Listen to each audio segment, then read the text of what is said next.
The year was 1876, a time when the vast, unyielding canvas of the American West was still being painted with the struggles and survivals of its people. For Soteo, a woman of the Cheyenne, the land was less a mother and more a mirror, reflecting back the harsh solitude that had become the entirety of her existence. She lived apart, not by choice of distance, but by the decree of a whispered curse, a shadow clinging to her spirit since she was old enough to understand the averted gazes and the sudden silences that fell when she approached. Her camp, if one could call the meager shelter of rock and hide such, was nestled in a small, forgotten cleft of the sere hills, a place where the wind spoke in mournful sighs and the coyotes' cries seemed to echo her own unvoiced desolation. The curse, laid upon her by a medicine man years ago after a season of relentless misfortune had befallen her family's lodge, sickness, a failed hunt, the loss of a vital horse, had declared her a harbinger of ill fortune, destined to walk a solitary path and meet her end alone. The words, potent and sharp, had severed her from the warmth of the communal fire, from the laughter of children, from the shared burdens and joys that wove the fabric of Cheyenne life. She was Soteo, Star Woman, a name given in hope, now a cruel irony as she gazed at the distant, indifferent stars each night, a solitary pinprick of light in an overwhelming darkness. Her people, while not overtly cruel, kept their distance, their fear a palpable barrier. Food was sometimes left at a respectful distance, a token acknowledgment of kinship, but never was there an invitation to share a meal, a story, a touch. Her days were a monotonous cycle of survival. She hunted small game with snares and a worn bow, her skill honed by necessity. She gathered what edible roots and berries the parched land offered, her hands calloused, her movements economical. She spoke little, for there was no one to hear, save the wind and the rocks, and they were indifferent communicators. The silence of her life had become a heavy cloak, one she wore with a resignation that had long ago replaced bitterness. Grief for the life she might have had, for the connection she craved, was a dull ache, a constant companion like her own shadow. She expected nothing more than this slow, solitary fade into the dust from which she came, her curse fulfilled. The land itself seemed to hold its breath around her, a constant, quiet reminder of her fate. She moved through it not as a daughter of the plains, but as a ghost, already halfway to the spirit world. One late afternoon, as the sky bled into bruised purples and reds, a disruption tore through the predictable fabric of her isolated world. It was not the familiar howl of a wolf or the distant rumble of bison, but something alien to her desolate sanctuary. A sound of struggle, then a heavy fall, not far from the spring where she drew her water. Caution, ingrained and sharp, prickled her senses. She moved like a wraith through the scrub and rock, her old bow clutched tightly, an arrow nocked. There, sprawled near the base of a jagged outcrop, lay a man. He was not Cheyenne. His attire, what remained of it torn and bloodied, spoke of the Ute, traditional enemies of her people. He was powerfully built, a warrior by the look of him, but now he was broken, one leg twisted at an unnatural angle, a dark stain spreading across his buckskin shirt from a wound high on his shoulder. He was unconscious, his face contorted in pain even in oblivion. His breath came in shallow, ragged gasps. Soteo froze, her heart a frantic drum against her ribs, an Ute, an enemy, here, in her forgotten place. The teachings of her tribe, the ingrained animosity, screamed at her to leave him, to let the land claim him as it would any fallen foe. Her curse, too, whispered its insidious logic. To interfere, to bring another into her blighted sphere, could only invite further misfortune, perhaps even hasten her own solitary demise. He was a danger, in every conceivable way. Yet, as she looked at his still form, at the vulnerability etched onto his harsh features, something stirred within her, something deeper than fear or tribal loyalty, something almost forgotten, a flicker of shared humanity. He was dying, alone. The irony was not lost on her. The internal battle was fierce. To help him was to invite untold complications, perhaps retribution from his people if they found him here, or condemnation from her own, should they ever learn of it. It was to risk everything, when she had so little. But to walk away, to leave him to the buzzards, and the slow, agonizing departure of life, felt like a betrayal of a different kind, a surrender to the very bleakness that defined her own existence. Was her curse so absolute that it stripped away even the capacity for a simple act of mercy? Slowly, hesitantly, she lowered her bow. The decision, when it came, was not a conscious thought but an impulse, a pulling in her chest that overrode years of ingrained fear and resigned solitude. She approached him cautiously, her eyes scanning the surrounding terrain for any sign of his companions. There were none. He was alone, as she was. Perhaps in that there was a strange, unsettling kinship. She knelt beside him, the scent of blood and sweat sharp in the cool evening air. His life was guttering like a weak flame in the wind. To help him was madness. Not to, she realized with a startling clarity, was to become as barren as the landscape around her, as cold as the curse that bound her. With a sigh that seemed to carry the weight of all her lonely years, Soteo made her choice. She would not let him die alone, not if she could prevent it. The consequences could be faced later. For now there was only the urgent, undeniable need of a life teetering on the brink. The Ute warrior remained unconscious as Soteo, with surprising strength born of desperation and a life of physical toil, managed to drag him the short but arduous distance to her meager shelter. It was little more than a lean-to against a rock face, reinforced with scavenged branches and old hides, but it offered some protection from the night's chill and the ever-watchful eyes of predators. Laying him as gently as she could on her own thin sleeping fur, she examined his injuries more closely by the dim light of a small, carefully hoarded tallow lamp. The leg was badly broken, the bone likely shattered below the knee. The shoulder wound was a deep gash, possibly from a lance or arrow, and it had bled profusely. He was feverish, his skin hot and dry to her touch. His name, his story, his tribe, all unknown, yet his suffering was a universal language she understood. For now he was simply a wounded man, and she, for reasons she couldn't fully articulate even to herself, his reluctant caretaker. Her knowledge of healing herbs, learned from a grandmother before the curse had fully taken root and pushed her to the fringes, was rudimentary but serviceable. She cleaned the shoulder wound with water from the spring, her touch surprisingly gentle against his rough skin. She found the familiar leaves of a plant known for staunching blood and made a poultice, binding it tightly with strips of old hide. The leg was a more daunting challenge. She knew it needed to be set, but the thought of causing him further agony, of his potential reaction if he awoke during the process, filled her with trepidation. For now she could only try to immobilize it as best she could, packing soft grasses around it. The first night was a long vigil. Soteo sat by his side, occasionally moistening his cracked lips with water, her ears straining for any change in his breathing, any sign of returning consciousness. The silence in her small shelter was different now, no longer empty but filled with the rasp of his labored breaths, a fragile human sound that underscored the precariousness of his life. She found herself watching his face, the harsh lines softened somewhat in his unconscious state. He was younger than she first thought, perhaps her own age or a little more. There were old scars on his cheek and forearm, testament to a warrior's life. What had brought him here, so far from his own people, so grievously injured? When dawn painted the eastern sky in pale hues, he was still alive, though his fever had not broken. Soteo felt a weary sort of relief. She had not brought death into her home by trying to forestall it. She rose, her limbs stiff, and attended to her morning rituals, checking her snares empty, a small pang of worry for her meager supplies, fetching water. Each movement was quiet, careful, her awareness tethered to the still form within her shelter. Later that day, he stirred. His eyes, dark and clouded with pain and fever, flickered open. They focused on her with a slow, dawning comprehension, then immediate, instinctive alarm. He tried to sit up, a guttural sound of agony escaping him as his broken leg protested. "Stay still," Soteo said, her voice rough from disuse. She used the common plain sign language as she spoke, hoping he would understand. "You are badly hurt." His eyes, sharp despite the fever, narrowed. Ute, Cheyenne. The animosity was a living thing in the small space between them. He said nothing, but his gaze was wary, suspicious. He was assessing her, his surroundings, the extent of his helplessness. Soteo offered him water in a shallow stone bowl. He watched her hand, her face, then, after a moment's hesitation, accepted it, drinking thirstily.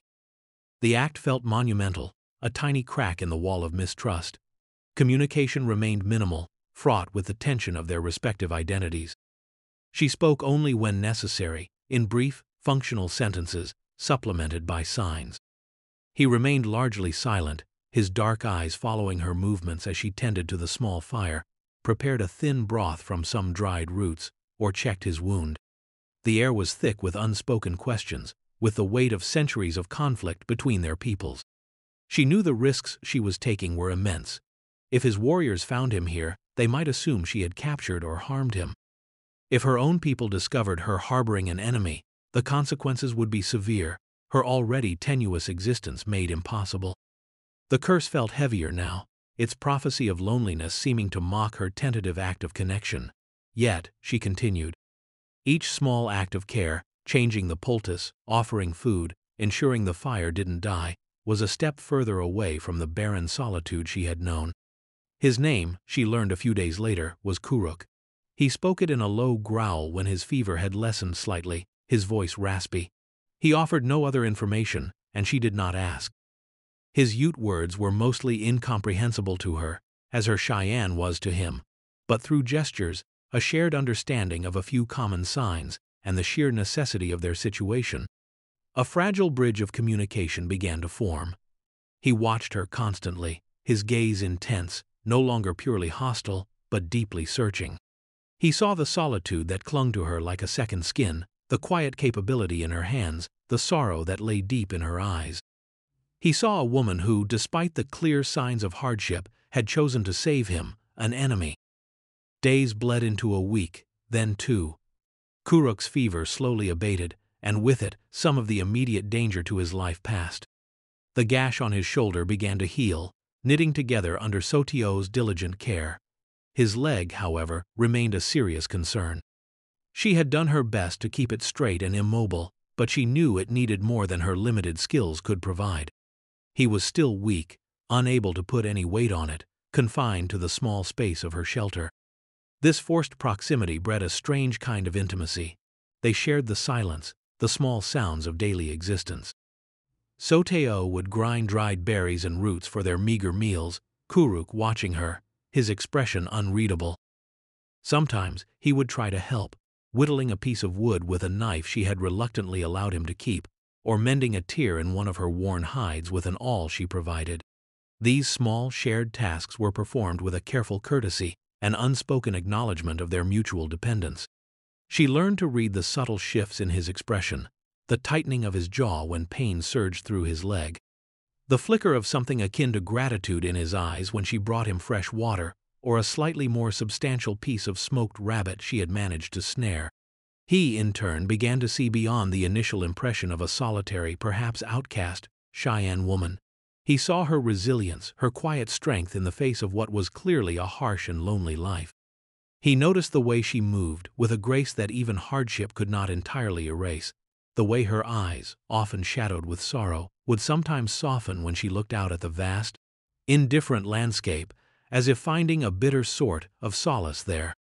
One evening, as a chill wind howled outside, Soteoho was mending one of her moccasins by the flickering firelight. Kuruk lay propped against the rock wall, idly carving a small, intricate figure of a bird from a piece of driftwood. The silence between them was comfortable now, less a void and more a shared space. "Why?" he asked suddenly, his voice still a little rough but clearer now. He gestured vaguely, encompassing her, the shelter, his own healing presence. Why help Ute warrior? He used a mix of Ute signs and the few Cheyenne words he had picked up.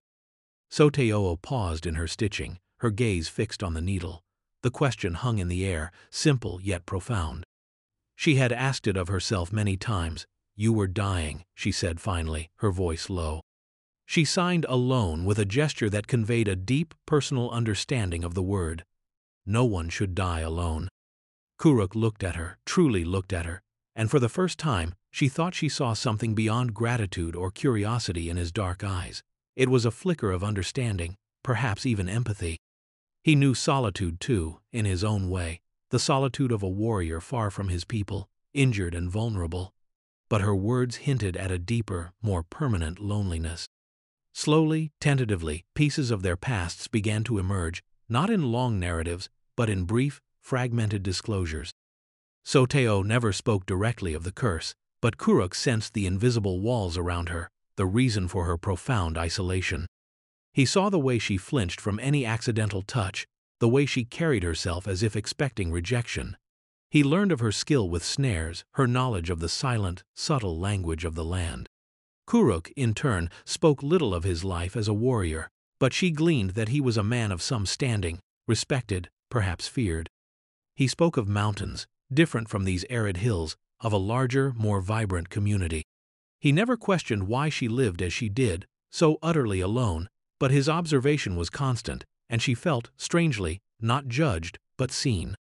One afternoon, a sudden, violent thunderstorm swept across the plains, the sky turning a malevolent black.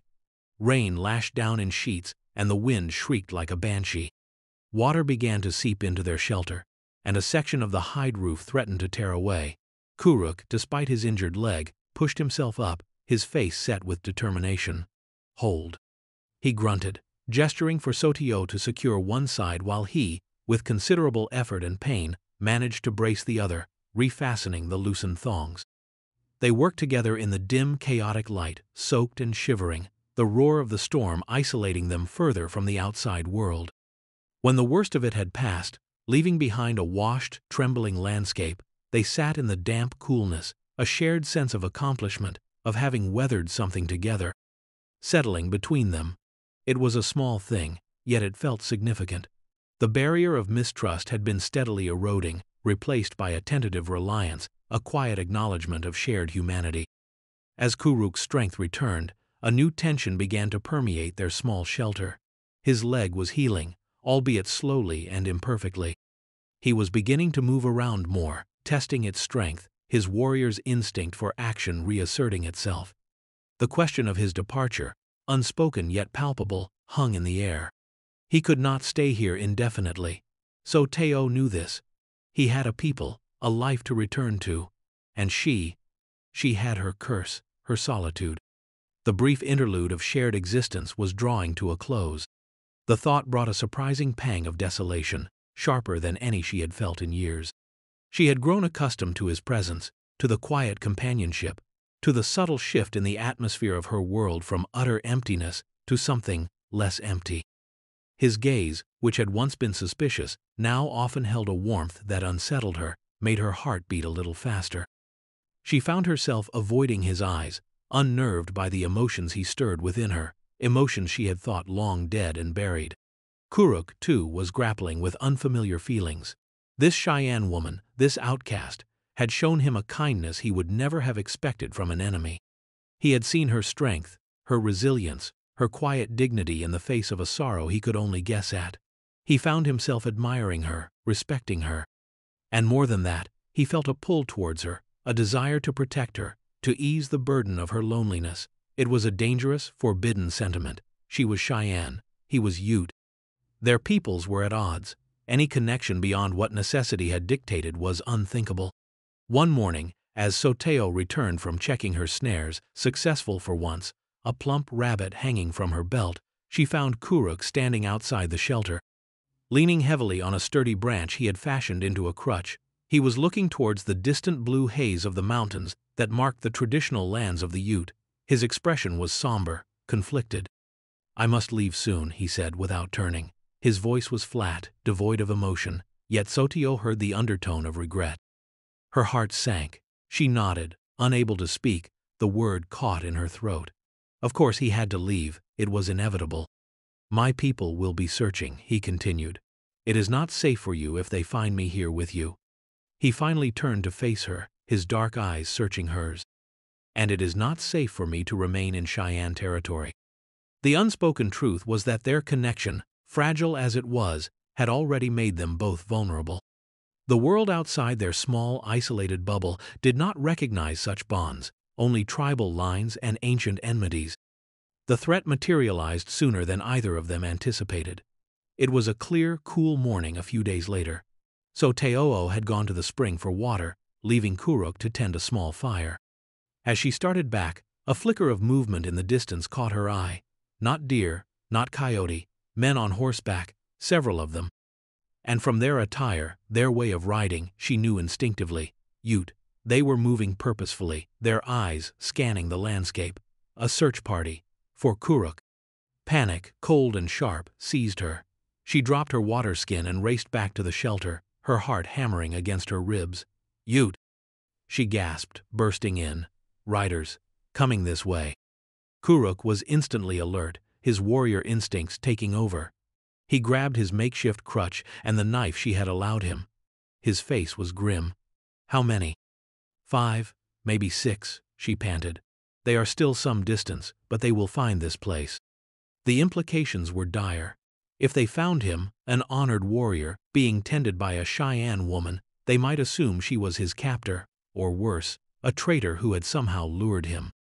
Her life would be forfeit, and Kuruk, if he tried to defend her, or explain, might be seen as compromised, bewitched, his loyalty questioned. The laws of his tribe regarding consorting with the enemy were harsh, unforgiving. You must hide, Kuruk said urgently, his eyes scanning their meager shelter. There is no time for me to flee far with this leg. He looked at her, his gaze intense. They will not harm me if I am alone, but you. So Teo understood. Her presence here was the greatest danger to them both, but where could she hide?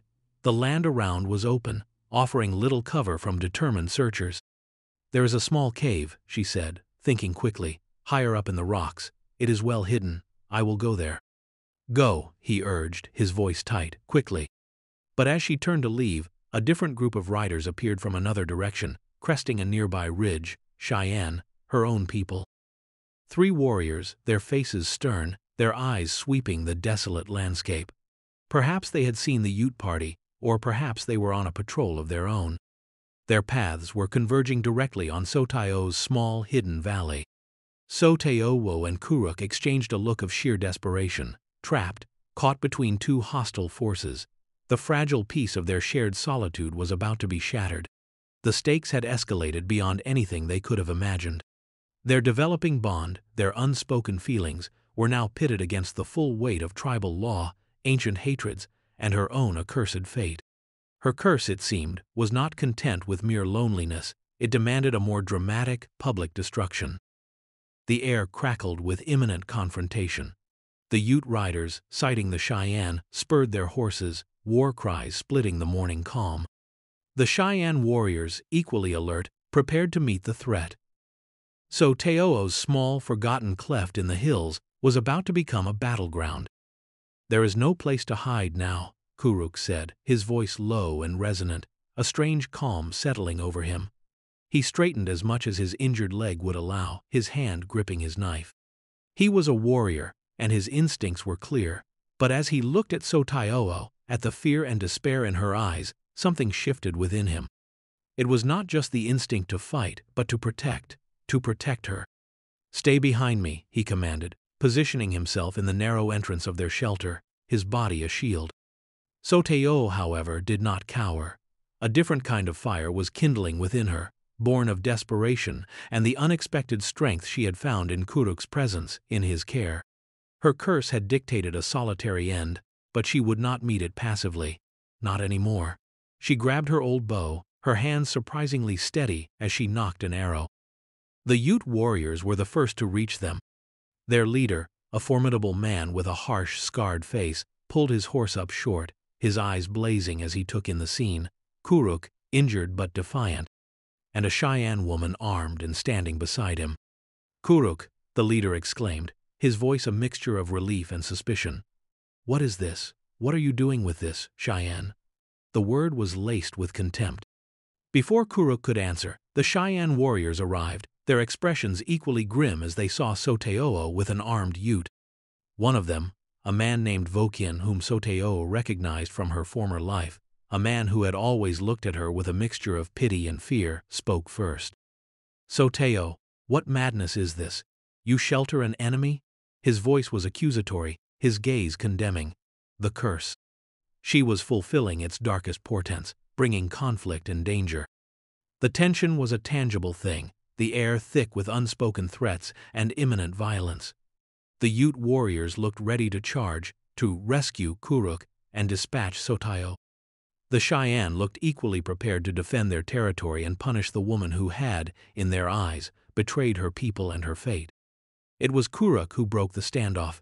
He raised a hand, his voice clear and strong, resonating with an authority that made even the Ute leader pause. "Hold," he commanded. "This woman," he gestured toward Soteo, his eyes meeting hers for a fleeting, powerful moment, "saved my life." A murmur of disbelief ran through both groups. "She found me injured, near death," Kuruk continued, his gaze sweeping over the Ute warriors. "She tended my wounds, she shared her meager food and shelter.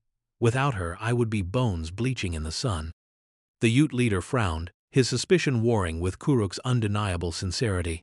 "She is Cheyenne, Kuruk, an enemy. Perhaps she planned to trade you for ransom, or worse." "She did nothing of the sort," Kuruk stated firmly. "She showed me kindness when my own people were not here to help." He then turned to the Cheyenne warriors. "And you, her people, left her to this." His gesture encompassed the desolate surroundings, the isolation of her existence. Vokin, the Cheyenne warrior, scowled. "She is cursed, Ute. She brings misfortune. It is forbidden to associate with her." "Cursed?" Kuruk's eyes narrowed, a dangerous light glinting within them. He looked at Soteo, at the pain that flickered across her face at Vokin's words. He had sensed her deep sorrow, her profound isolation, but now he understood its source. A curse, a pronouncement that had condemned her to a living death. And in that moment, something within him snapped, not in anger at the Cheyenne, but in a fierce, protective surge for the woman who had shown him such unexpected grace. "There is no curse here," Kuruk declared, his voice ringing with conviction, "but the one you have placed upon her with your fear and judgment." He took a step forward, wincing as his leg protested. But his stance was unwavering. "She has more honor, more courage in her heart than any of you who would leave her to die alone." He then did something that stunned everyone into silence. He reached out and took Soteo's hand, the one not holding the bow. Her fingers were trembling, but she did not pull away. His grip was firm, resolute. It was a public act of defiance, a clear statement of allegiance that transcended tribal law and ancient enmity. "I will not let you harm her," Kuruk said, his voice dropping to a deadly quiet, his eyes fixed on the Ute leader, then on Vokina. "She is under my protection. Any who try to touch her will answer to me." The Ute warriors looked aghast. For Kuruk, a respected warrior, to openly defy them, to declare his protection for a Cheyenne woman, an enemy, was unthinkable. It was a betrayal of everything they stood for. "Kuruk," the Ute leader said, his voice strained, "you know the law. This cannot be. She is Cheyenne, you cannot." "I can," Kuruk interrupted, his voice unyielding. "And I will. I owe her my life." And more than that, his gaze softened fractionally as he glanced at Soteo. "I choose this." Soteo felt a warmth spread through her, a startling, fierce joy that momentarily eclipsed her fear. He chose this. He chose her. In front of his people, in front of hers. The power of her curse, which had held her captive for so long, seemed to shrink, to wither, in the face of his extraordinary courage, his unwavering declaration. Vokini, the Cheyenne, looked conflicted. He had known Soteo as a child, before the shadow had fallen upon her. He saw the way the Ute warrior stood, not as a captor, but as a protector. He saw the look that passed between them, a look that spoke of a bond deeper than circumstance. "The curse," Vokin began, but his voice lacked its earlier conviction. "The only curse I see," Kuruk said, his voice resonating with a newfound certainty, "is the loneliness you have forced upon her. I will not let her be alone any longer." He paused, then made his ultimate declaration, one that he knew would sever him from his tribe, perhaps forever. "If she is an outcast, then I too will be an outcast. We will leave, both your territories, we will find our own place." Silence descended, heavy and profound. The Ute warriors exchanged uneasy glances. Kuruk was serious. He was willing to forsake his people, his laws, for this Cheyenne woman. The Cheyenne warriors were equally stunned. The Ute was offering a way out, a path that avoided further bloodshed, but it meant accepting the unacceptable. The Ute leader, a man named Honyahaka, who despite his harsh exterior possessed a certain pragmatism, finally spoke. His voice was grim. If you choose this path, Kuruk, you are no longer Ute. You will not be welcomed in our lands, you will be a stranger to us. Kuruk nodded slowly, his eyes never leaving Sotayo's. I understand. The words were quiet, but they carried the weight of an unbreakable vow. Vokini, after a long, searching look at Sotayo, whose face now held a dawning hope instead of stark terror, gave a curt nod.